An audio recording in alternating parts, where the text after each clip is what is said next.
Hello প্রিয় বন্ধুরা, নতুন একটি ব্লগ নিয়ে আসলাম। যার নাম ছোট্ট বাস, এর নাম হইতেছে প্রবাস। দেখেন, 12 ঘন্টা ডিউটির পরে আবার আমাদের 1 মণ মাছ রাখা হয়েছে। এটা কিন্তু এখন বানাইতে হইতেছে, বানায় তারপরে ফ্রিজে রাইখা দেব।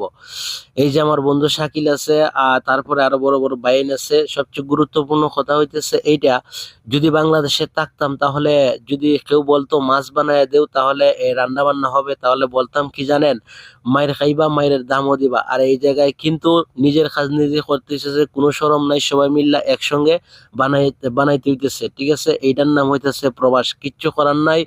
আমি হইতেছি বিদেশ আর বউ হইতেছে বাংলাদেশ। আমার বড় ভাইয়ের সাথে আছে। ওই দেখেন আমাদের আলিমুদ্দি ভাই মাছটা বানাইতেছে। এখানে প্রায় এক এক মন কার্পু রাখা হয়েছে, সবাই মিল্লা একসঙ্গে বানাইতেছি। 12 ঘন্টা ডিউটি করার পরও তারপরে এখন প্রায় এই মাছগুলা বানাইতে বানাইছে প্রায় রাত রাত হবে 9 থেকে 9:30। তারপরে যে গোসল গোসল করে তারপর রুমে যাইতে হইব। এখানে সবাই মিল্লা কাজ করতে হয়।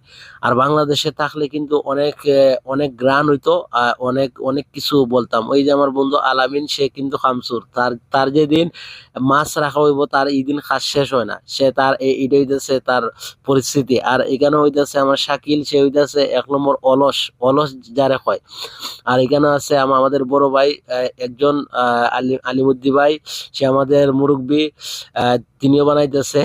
সে সে চাইতেছে আমার দিকে মজা কইরা। আর দ্বিতীয়তে আমার পাশে আছে শাহিন, আমার বন্ধু। সবাই মিললে কিন্তু আমরা আজকে মাছগুলা বানাইমু, বানানোর পরে ফ্রিজে রাইখা দিমু। তো সবচেয়ে মজার গল্পটা হইতেছে এইটা, বাড়িতে থাকতে আমরা কোনো প্লেটের পানি ফেলা কেউ কিন্তু খাই নাই। আর এই জায়গাতে কিন্তু কত কিছু করতে হয়, যা করার ছিল না তাও করতে হবে।